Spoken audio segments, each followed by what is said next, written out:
චන්ද්‍රදාස මහත්මයාව පියසීලිට පින් දෙන්න. පියසීලි කියන්නේ අම්මාද. ඒක ලියන්න ඕන පුතා කවුද කියලා අහලා. ඔන්න සතුටු වෙන්නේ. එහෙනම් පියසීලි කියන්නේ කවුරු වුණත් මාලිගාවත් ඉඳලා චන්ද්‍රදාස මහත්මයා අපි යාට පුණ්‍ය අනුමෝදනා කරමු. පියසීලිට මේ පින් ලැබේවා. අකල් මරණයක් නොවේවා.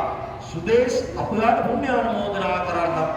පියසීලි කියන්නේ චන්ද්‍රදාස මහත්මයාගේ ඥාතිවරයා. මට ඔයාගේ ඥාතිවරයෙක්ලා හරියට නැගහත්තම කොයිතරම් වටිනවද?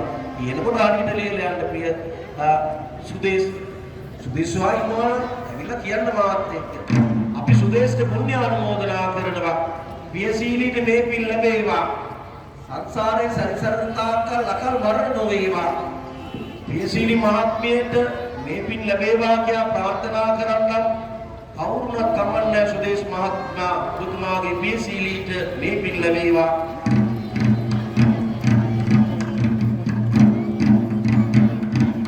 චන්ද්‍රදාස කියලා නම ලියලා තියෙනවාය.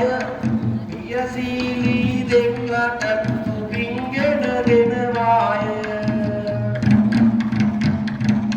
සුදේශ්ලාමේ මාලිගාවත් දෙයිදලා දෙන්නට පින්ගෙන දෙවිදැමි සිතින් දැම්ම. දෙමට කොටදි තොරණ ළඟදි හමිලා සසන දුටුවේ. ඒ අයගෙන තමයි ඉතින් මම නිතරම හිතුවේ. ඉතියානම් මේ අය අද තොරණ ළඟට එනවා. කෙසේ නමුත් මිය ගිය අය මෙතනදි සිහි වෙනවා. පියසීලිට චන්ද්‍රදාස යන ඒ දෙන්නාට මේ පිනයි වේවා නිවන් සුර පුර දෙකුමට. සුදේශුන්ගේ පිටුරන ළඟදී කඳුලැලි සැන්වා. ආදර කර සුදේශ පුතුට මේ පදා. ආදර කර සුරේනි පුතුට ආසිරි මම පැතුවා. තොතොනි රෝගීව මනිති කල්පෝ සිටින්න. මේ පින්ගෙන සතර වරන් දෙවියෝ ඔබ රකින්න. ඉතින් සුපින්වත්නි සුදේශ් මේ විදියට ආධාර කරද්දී තවත් රුපියල් 500ක ලොකු මුදලක් ලබා දෙනවා. අපි ආටත් සුභාශිංසන සහ පුණ්‍ය අනුමෝදනාවන් කරන අතරතුර මේකේ සැමට පින් දෙන්නට කියලා දරුවන් සියලු දෙනාගේ අධ්‍යාපන කටයුතු සාර්ථක වෙන්නට කියලා ඔවිරු ඒ වගේම සහ ඔනිරු නියුන් සමෝදරයන්ට සෙත් පතනවා. ඔවිරු කොහොමද වාට? ඔනිරු වාට කොහොමද? ඔන්න චූටි දරුවන්ට සෙත් පතනවා. සහෝදරයින්ට සෙත් පතනවා. මේ සියලු දෙනාගේ අධ්‍යාපන කටයුතු සාර්ථක වෙන්න.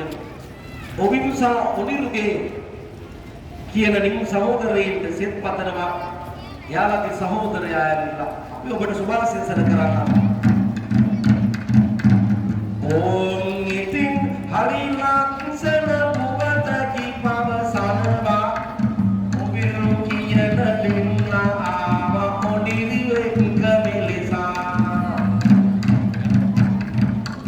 ඔවිරු පුතුට ඔනිරු කියන නිමුන් සහෝදරයෝ ගැන කියමින් සෙත් පතනවා තවත් කෙනෙක් මෙලෙස. මියගිය තමඩයින්ට මේ පිනයි විවේවා. නිමුන් සහෝදර දෙන්නට ජය සිරියක් දේවා. ධන දෙවි